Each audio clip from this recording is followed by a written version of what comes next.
Well, this bombshell is not surprising at all when we look at the MAGA Republicans' track record. My name is Suri Crowe, and you are watching the MeidasTouch Network. Let's get into it. According to reporting from the Washington Post, last June, an aide to Speaker Mike Johnson advised his boss against subpoenaing Cassidy Hutchinson in Johnson's revived Beat the Dead case investigation into the January 6th committee. Why?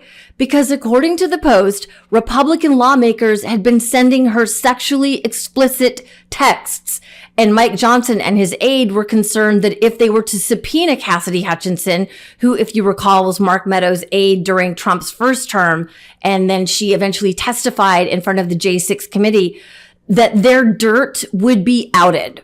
According to the Post, an aide to House Speaker Mike Johnson advised Republican colleagues against subpoenaing former White House aide Cassidy Hutchinson as part of their investigation into the Jan 6, 2021 attack in an effort to prevent the release of sexually explicit texts that lawmakers sent to her, according to written correspondence reviewed by the Washington Post and a person familiar with the effort. And now Johnson doesn't want those alleged text messages to Hutchinson, shall we say, exposed?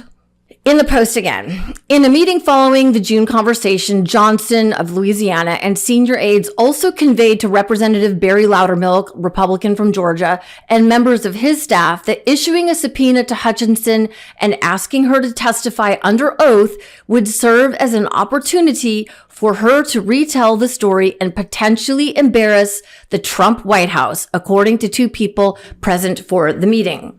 Well, this narrative certainly lines up with Marge Green's threat to out her fellow MAGA Republicans when the Matt Gaetz ethics report was being considered for release. Marge tweeted that if her fellow MAGA cult members were going to release the Gaetz ethics report and, quote, rip apart our own that Trump has appointed, then put it all out there for the American people to see. She went on to say, all of your sexual harassment and assault claims that were secretly settled, paying off victims with taxpayer money. The entire Jeffrey Epstein files, tapes, recordings, witness interviews. If we're going to dance, let's all dance in the sunlight. And as I said at the time, don't threaten us with a good time, Marge.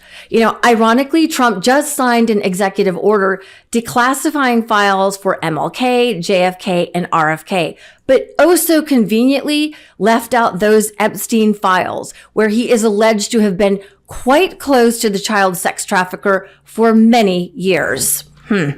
It just goes to the absolute core corruption, hypocrisy, and sexual deviancy of the MAGA Republican Party in Congress. As this post so aptly puts it, so let me get this straight. Republicans would investigate Cassidy Hutchinson under false pretenses if it wasn't for the fact that they sexually harassed her. Republicans are the finest people. Finest. Yeah.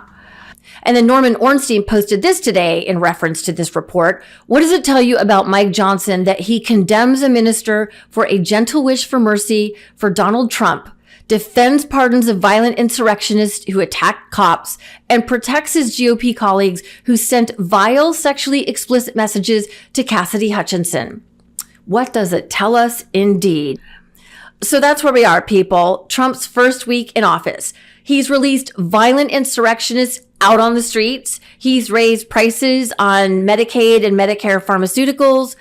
The do nothing but kiss Trump's ass Republican Congress wants to reopen the J6 committee files and investigate Cassidy Hutchinson, who bravely testified in front of the whole world about the corruption that she witnessed in Trump world that January 6th day in 2021. For the president's speech, where did you go? When I returned to the White House, I walked upstairs towards the Chief of Staff's office, and I noticed Mr. Ornato lingering outside of the office. And once we had made eye contact, he quickly waved me to go into his office, which was just across the hall from mine. When I went in, he shut the door, and I noticed Bobby Engel, who is the head of Mr. Trump's security detail, sitting in a chair, just looking somewhat discombobulated and a little lost. I looked at Tony, and he had said, "Did you effing hear what happened in the Beast?" I said, "No, Tony, I just got back." "What happened?" Tony proceeded to tell me that When the president got in the beast, he was under the impression from Mr. Meadows that the off-the-record movement to the Capitol was still possible and likely to happen, but that Bobby had more information. So once the president had gotten into the vehicle with Bobby, he thought that they were going up to the Capitol, and when Bobby had relayed to him, we don't have the assets to do it, it's not secure, we're going back to the West Wing, the president had a very angry response to that. Tony described him as being irate.